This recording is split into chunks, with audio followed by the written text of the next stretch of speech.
Hello, Lisa Marie Grantham here, founder of Goddess Lifestyle Plan, and today we're talking about what is a goddess lifestyle. It's a funny little backstory that I want to tell you. The business coach I was working with most recently, we were talking back and forth and marketing messages and stuff like that, and I said, well, I help women design their goddess lifestyle very confidently. I said that, might I add. And she paused and said, do you do people know what a goddess lifestyle is? And I immediately thought, well, how would they not know what that means? And then I thought, well, maybe people don't know what that means. So I thought, let me make a video about it and fill you in on what that is, just in case you're kind of curious. So to me, what a goddess lifestyle is basically a lifestyle or a life that you're living that is completely in alignment with what makes you happy, what lights you up, and is totally on purpose for what you desire. It's the life you create for you. Now, many times, and I found myself in this situation on and off throughout my life, I discovered or became present to the fact that I was not living the life I wanted. I might have been living the life my children wanted, doing everything for them, because what child doesn't want that? Or I might have been living the life that maybe my parents thought I should be living, on and on. There's a multitude of different ways that it shows up, but basically, living a goddess lifestyle is a life by design. In other words, you design your lifestyle. And I have some methodology that I created years ago to help me figure out what it is.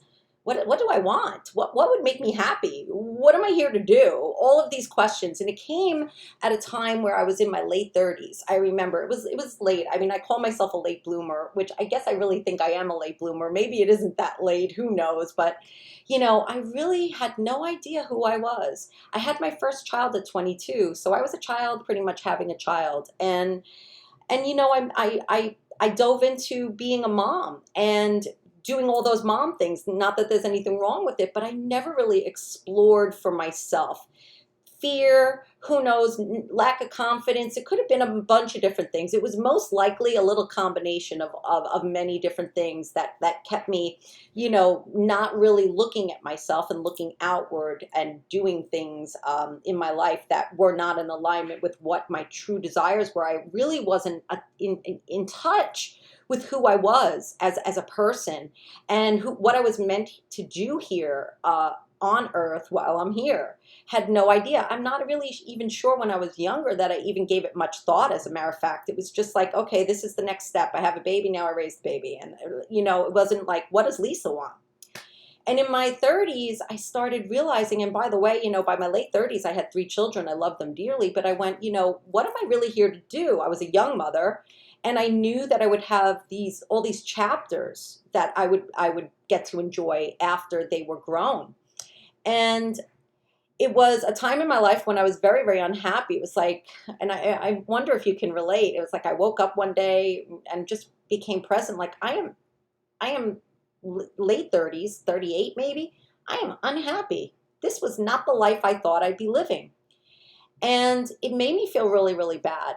But more importantly, it made me feel a little hopeless.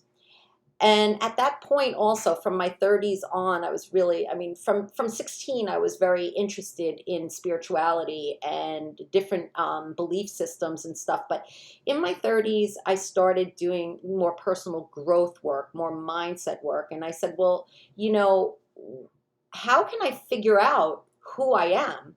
I had spent so many years wearing all these different hats and being everything to everyone else that I didn't even know who I was, what I wanted, what was a deal maker for Lisa, what was a deal breaker. How did I want to spend my days? Nothing was intentional, I guess is what I'm trying to say. I kind of went where life kind of took me. I now coin that phrase as jellyfishing. It's like, the jellyfish just float and it goes wherever the current takes them, and they just have no say. They float around and they go. And that's what I think I felt like. It was like I was jellyfishing, like this is where life's taking me, so off I go. There was no intentionality to my life, to my days. It was just like, I have kids, now I have to be a mom. It wasn't expansive. It was very, very small, and that didn't make me feel fulfilled. So I went on this journey to really discover who I was. And that's when I really came up with my methodology, which I call your goddess lifestyle recipe. Your goddess lifestyle is intentionally created. Life by design is miraculous in comparison to life by default. Most of the time, I find that women live their life by default. We're so big, and there's lots of reasons. It's not like anything derogatory why it happens. Life happens, and we're reacting or responding to life. And then all of a sudden, you wake up one day and go, "Oh my God, I'm in my late 30s, or I'm 60, or whatever age," and it's like, This is not the life I want to be living. So now what? Oh my goodness. Well, I've got you covered. For me, designing your goddess lifestyle, which is the lifestyle you want to be living, of course, for me, there always has to be a little sprinkle of magic in there. There has to be, and I'm into quick and easy, practical magic, just really making your life sacred so your life feels very much like it's intentional every day, very much connected to all that is, to your higher power, whoever that is, whether it be Goddess or Jesus or anything other than that. It doesn't matter.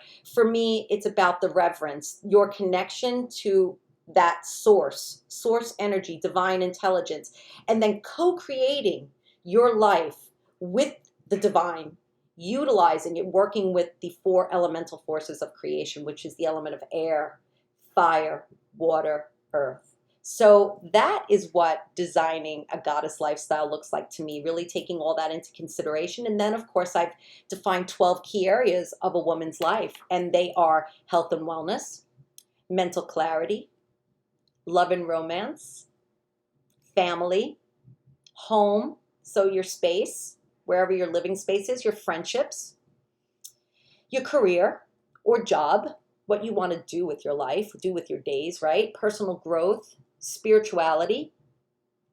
You need fun time and me time. Of course, your financial is another key area, and your authentic style. Those 12 key areas dictate, in my opinion, how happy you feel, right? And how full you feel, really is the word. Filled, like filled, your vessel's filled. So designing your goddess lifestyle is looking at those 12 key areas and then identifying where you're at, if it needs improvement, in your opinion, in order to feel more fulfilled, more happy, more content with that area. And then when we're working in the 12 key areas of life, it's like things definitely need adjusting. Things need to be energized, right? Just like a garden. You can't just plant the seeds and leave it alone. The weeds grow, things happen. You have to tend to that garden. Your life is the garden. Your life is the garden, my friend. So I did create this amazing little workbook. It's a quickie, and it helps you design your goddess lifestyle recipe. Now, me, I love food, and I love eating, and I love experimenting with food. If you've been following me for a while, you know I'm a foodie. So everything is a recipe for me. There's always an equation or a recipe. So for when I look at my life, it's like, well, what do I need a little bit more of? An ingredient. What do I need? Maybe it's adventure. Maybe I'm craving adventure. Maybe you're craving adventure, or maybe I'm craving more downtime. That would be an ingredient to design my goddess lifestyle recipe. So I invite you to click the link wherever it is, above, below, to the side of this video, and download my free Design Your Goddess Lifestyle Planner and get to working on your goddess lifestyle recipe. That is the first step in going from a life jellyfishing, life by default, to a life lived by design. Be intentional about what it is you desire. Be intentional and confident about what you know will make you happy. And the great thing about your goddess lifestyle recipe is that it can change and evolve and grow with you. Because I'll tell you what, my goddess lifestyle recipe from a few years ago is very different from my goddess lifestyle recipe today. And that's a great thing. So I invite you, my friend, please let me help you. Let me help you discover your goddess lifestyle recipe and then begin creating your amazing goddess lifestyle, a lifestyle that lights you up, makes you feel on purpose, and you're passionate about it. It feels juicy and wonderful. It is possible. Trust me. I did it. I've helped thousands of women do it, and I know I can help you too. All right. Until next time. Bye-bye.